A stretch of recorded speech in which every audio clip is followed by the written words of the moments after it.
ಹಾಸನದಲ್ಲಿ ಬೃಹತ್ ಶಕ್ತಿ ಪ್ರದರ್ಶನಕ್ಕೆ ಸಿಎಂ ಸಿದ್ದರಾಮಯ್ಯ ಸಜ್ಜಾಗಿದ್ದಾರೆ. ಸಿದ್ದರಾಮಯ್ಯ ಸ್ವಾಭಿಮಾನಿ ಸಮಾವೇಶಕ್ಕೆ ಹೈಕಮಾಂಡ್ ಗ್ರೀನ್ ಸಿಗ್ನಲ್ ಕೊಟ್ಟಿದೆ. ಮುಡಾ ಕೇಸ್ ವಿರುದ್ಧ ಬಲ ಪ್ರದರ್ಶನ ಅಷ್ಟೇ ಎಂದು ಅಶೋಕ್ ತಿರುಗೇಟು. ಇದೆಲ್ಲವನ್ನ ನೋಡೋಣ. ಸಿದ್ದರಾಮಯ್ಯ ಸಮಾವೇಶ ನ್ಯೂಸ್ ಟಾಪ್ 9ನಲ್ಲಿ. ರಾಜ್ಯದಲ್ಲಿ ಮತ್ತೆ ಶಕ್ತಿ ಪ್ರದರ್ಶನಕ್ಕೆ ಸಿಎಂ ಸಿದ್ದರಾಮಯ್ಯ ಸಜ್ಜಾಗಿದ್ದಾರೆ. ಅದರಲ್ಲೂ ದಳಪತಿಗಳ ಭದ್ರಕೋಟೆ ಆಗಿರೋ ಹಾಸನದಲ್ಲಿ ಬೃಹತ್ ಸಮಾವೇಶ ನಡೆಸಲು ಕಾಂಗ್ರೆಸ್ ಮುಂದಾಗಿದೆ. ದಾವಣಗೆರೆಯಲ್ಲಿ ನಡೆದಿದ್ದ ಸಿದ್ದರಾಮೋತ್ಸವ ಮಾದರಿಯಲ್ಲೇ ಡಿಸೆಂಬರ್ 5ರಂದು ಹಾಸನದಲ್ಲಿ ಸ್ವಾಭಿಮಾನಿ ಸಮಾವೇಶಕ್ಕೆ ಸಿಎಂ ಸಿದ್ದರಾಮಯ್ಯ ಮೆಗಾ ಪ್ಲಾನ್ ಮಾಡಿದ್ದಾರೆ. ಹಳೆ ಮೈಸೂರು ಭಾಗದ 6 ಜಿಲ್ಲೆಗಳನ್ನ ಟಾರ್ಗೆಟ್ ಮಾಡಿ ಈ ಸಮಾವೇಶವನ್ನ ಮಾಡಲಾಗ್ತಿದೆ. ಡಿಸೆಂಬರ್ 5ರಂದು ಹಾಸನದಲ್ಲಿ ರಣಕಹಳೆ ಮೊಳಗಿಸಲು ಸಿದ್ದರಾಮಯ್ಯ ರಂಗ ತಾಲೀಮು ನಡೆಸುತ್ತಿದ್ದಾರೆ. ಆದ್ರೆ ಕಾಂಗ್ರೆಸ್ನಲ್ಲಿ ಅಪಸ್ವರ ಕೇಳಿ ಬರ್ತಿದೆ. ಸಿದ್ದರಾಮಯ್ಯ ವಿರೋಧಿ ಬಣ ಎಐಸಿಸಿ ಅಧ್ಯಕ್ಷ ಮಲ್ಲಿಕಾರ್ಜುನ್ ಖರ್ಗೆಗೆ ಅನಾಮಧೇಯ ಪತ್ರ ಬರೆದಿತ್ತು. ಖರ್ಗೆಗೆ ಬರೆದಿದ್ದ ಪತ್ರ ಸಂಚಲನ ಸೃಷ್ಟಿಸುತ್ತಿದ್ದಂತೆ ದೆಹಲಿಯಲ್ಲಿಯೂ ಸದ್ದು ಮಾಡಿತು. ಸಿಎಂ ಸಿದ್ದರಾಮಯ್ಯ ರಾಹುಲ್ ಗಾಂಧಿ ಜೊತೆ 35 ನಿಮಿಷ ಚರ್ಚಿಸಿದ್ರು. ಹಾಸನದಲ್ಲಿ ಸಮಾವೇಶ ಮಾಡ್ತಿರೋದೇಕೆ ಅನ್ನೋ ಬಗ್ಗೆ ಮನವರಿಕೆ ಮಾಡಿದ್ರು. ಅಂತಿಮವಾಗಿ ರಾಹುಲ್ ಗಾಂಧಿ ಸಿದ್ದರಾಮಯ್ಯ ಸ್ವಾಭಿಮಾನಿ ಸಮಾವೇಶಕ್ಕೆ ಅಸ್ತು ಎಂದಿದ್ದಾರೆ. ಪಕ್ಷದ ವೇದಿಕೆಯಲ್ಲೇ ಸಮಾವೇಶ ಆಯೋಜನೆ ಮಾಡ್ತಿದ್ದೇವೆ ಅಂತ ದೆಹಲಿಯಲ್ಲಿ ಸಿಎಂ ಸಿದ್ದರಾಮಯ್ಯ ಹೇಳಿಕೆ ನೀಡಿದ್ರು. ರಾಹುಲ್ ಗಾಂಧಿ, ಖರ್ಗೆ ಮತ್ತು ಸುರ್ಜೇವಾಲರಿಗೂ ಹೇಳಿದ್ದೇನೆ. ಹಾಸನ ಸಮಾವೇಶದ ಬಗ್ಗೆ ಕೆಪಿಸಿಸಿ ಅಧ್ಯಕ್ಷರಿಗೂ ಹೇಳಿದ್ದೇವೆ. ಕೆಪಿಸಿಸಿ ಮತ್ತು ಸ್ವಾಭಿಮಾನಿಗಳ ಒಕ್ಕೂಟದಿಂದ ಸಮಾವೇಶ.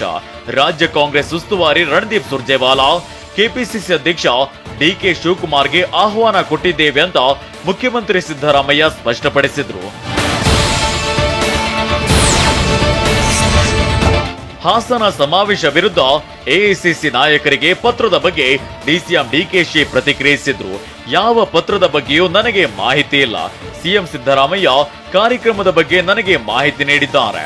ಪಕ್ಷದ ಉಪಸ್ಥಿತಿ ಇದ್ದೇ ಇರ್ತದೆ ಅಂತ ದೆಹಲಿಯಲ್ಲಿ ಉಪಮುಖ್ಯಮಂತ್ರಿ ಡಿಕೆ ಶಿವಕುಮಾರ್ ಹೇಳಿದ್ದಾರೆ. ಹಾಸನದಲ್ಲಿ ಪಕ್ಷದ ವತಿಯಿಂದಲೇ ಸಿದ್ದರಾಮಯ್ಯ ಸ್ವಾಭಿಮಾನಿ ಸಮಾವೇಶವನ್ನ ಮಾಡುತ್ತಿದ್ದೇವೆ ಅಂತ ಸಚಿವ ಕೆಎನ್ ರಾಜಣ್ಣ ಹೇಳಿದ್ದಾರೆ. ಇದರ ಜೊತೆಗೆ ಹಿಂದುಳಿದ ವರ್ಗದವರ ಸಂಯುಕ್ತಾಶ್ರಯ ಇದೆ.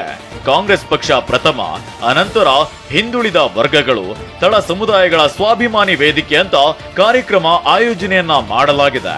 ವಿರೋಧ ಪಕ್ಷದವರು ಸುಳ್ಳು ಹೇಳ್ತಿದ್ದಾರೆ, ಅಪಪ್ರಚಾರ ಮಾಡ್ತಿದ್ದಾರೆ. ಅವರಿಗೆ ಉತ್ತರ ಕೊಡುವ ವೇದಿಕೆ ಇದು ಅಂತ ಸಚಿವ ಕೆಎನ್ ರಾಜಣ್ಣ ಹೇಳಿದ್ದಾರೆ. ಶೋಷಿತ ಸಮುದಾಯಗಳ ಒಕ್ಕೂಟ ಹಾಗೂ ಕಾಂಗ್ರೆಸ್ ಹೋರಾಟ ಒಂದೇ ಆಗಿದೆ ಅಂತ ಹಾಸನದಲ್ಲಿ ಸಚಿವ ಡಾಕ್ಟರ್ ಎಚ್.ಸಿ. ಮಹದೇವಪ್ಪ ಹೇಳಿದ್ದಾರೆ. ಹಾಗಾಗಿ ಜಂಟಿಯಾಗಿ ಸಮಾವೇಶ ನಡೆಯಲಿದೆ. ಸಮಾವೇಶದ ಬಗ್ಗೆ ನಮ್ಮ ನಾಯಕರಾದ ರಾಹುಲ್ ಗಾಂಧಿ, ಎಐಸಿಸಿ ಅಧ್ಯಕ್ಷರಾದ ಮಲ್ಲಿಕಾರ್ಜುನ್ ಖರ್ಗೆ ಹಾಗೂ ಕೆಪಿಸಿಸಿ ಅಧ್ಯಕ್ಷ ಡಿಕೆಶಿಗೆ ಸಮಾವೇಶದ ಬಗ್ಗೆ ಮಾಹಿತಿ ನೀಡಿದ್ದೇವೆ. ಸುಮಾರು 5 ಲಕ್ಷ ಜನರನ್ನ ಸೇರಿಸಿ ಸಮಾವೇಶ ನಡೆಸುತ್ತೇವೆ. ಒಟ್ಟು 6 ಜಿಲ್ಲೆಗಳಿಂದ ಹೆಚ್ಚಿನ ಜನರು ಸಮಾವೇಶಕ್ಕೆ ಬರಲಿದ್ದಾರೆಂತ ಮಹದೇವಪ್ಪ ಹೇಳಿದ್ದಾರೆ. ಸಿದ್ದರಾಮಯ್ಯರನ್ನ ಟಾರ್ಗೆಟ್ ಮಾಡಿದ್ದಕ್ಕೆ ಸಮಾವೇಶ ಮಾಡ್ತಿದ್ದೇವೆ ಅಂತ ಮೈಸೂರಿನಲ್ಲಿ ಯತೀಂದ್ರ ಹೇಳಿದ್ರು.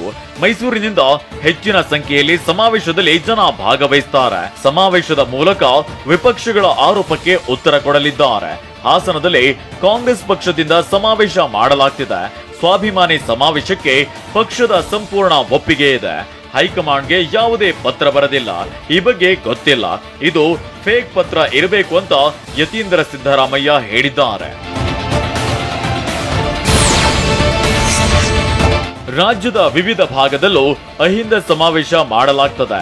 ಇದು ಯಾವುದೇ ಒಬ್ಬ ವ್ಯಕ್ತಿಗತವಾದಂತಹ ಸಮಾವೇಶ ಅಲ್ಲ ಅಂತ ಸಚಿವ ಸತೀಶ್ ಜಾರಕಿಹೊಳಿ ಹೇಳಿದ್ದಾರೆ. ಕಾಂಗ್ರೆಸ್ ಬ್ಯಾನರ್ ಅಡಿಯಲ್ಲಿ ಮಾಡುತ್ತಿರುವ ಸಮಾವೇಶ. ಸಿಎಂ ಅವಧಿ ಬಗ್ಗೆ ಒಬ್ಬೊಬ್ಬರು ಒಂದೊಂದು ರೀತಿ ಹೇಳಿಕೆ ನೀಡಿದ್ದಾರೆ. ಈ 5 ವರ್ಷವೋ ಅಥವಾ ಮುಂದಿನ 5 ವರ್ಷವೋ ಗೊತ್ತಿಲ್ಲ. ಆದ್ರೆ ಸಿಎಂ ಬದಲಾವಣೆಗೆ ಕುರ್ಚಿಯೇ ಖಾಲಿ ಇಲ್ಲ ಅಂತ ಸಚಿವ ಸತೀಶ್ ಜಾರಕಿಹೊಳಿ ಹೇಳಿದ್ದಾರೆ.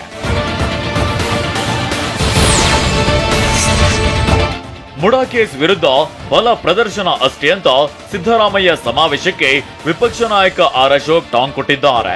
ಈ ಸಮಾವೇಶ ನನ್ನ ಮುಟ್ಟಲಿ ನೋಡೋಣ ಅಂತ ಸಂದೇಶ ಅಷ್ಟೇ, ಹಿಂದೆ ದಂಗೆ ಹೇಳಿ ಅಂತ ಹೇಳಿದ್ರು. ಇದು ಮುಂದುವರಿದ ಭಾಗ. ಸಿಎಂ ವಿರುದ್ಧ ಆರೋಪ ಬಂದಿರೋದಕ್ಕೆ ಬಚಾವಾಗಲು ಶಕ್ತಿ ಪ್ರದರ್ಶನ. ಮುಡಾ ಕೇಸ್ ಬರದೇ ಇದ್ದಿದ್ರೆ ಯಾವ ಸಮಾವೇಶವೂ ಇರ್ತಿರ್ಲಿಲ್ಲ ಅಂತ ತಿರುಗೇಟನ್ನ ನೀಡಿದ್ದಾರೆ.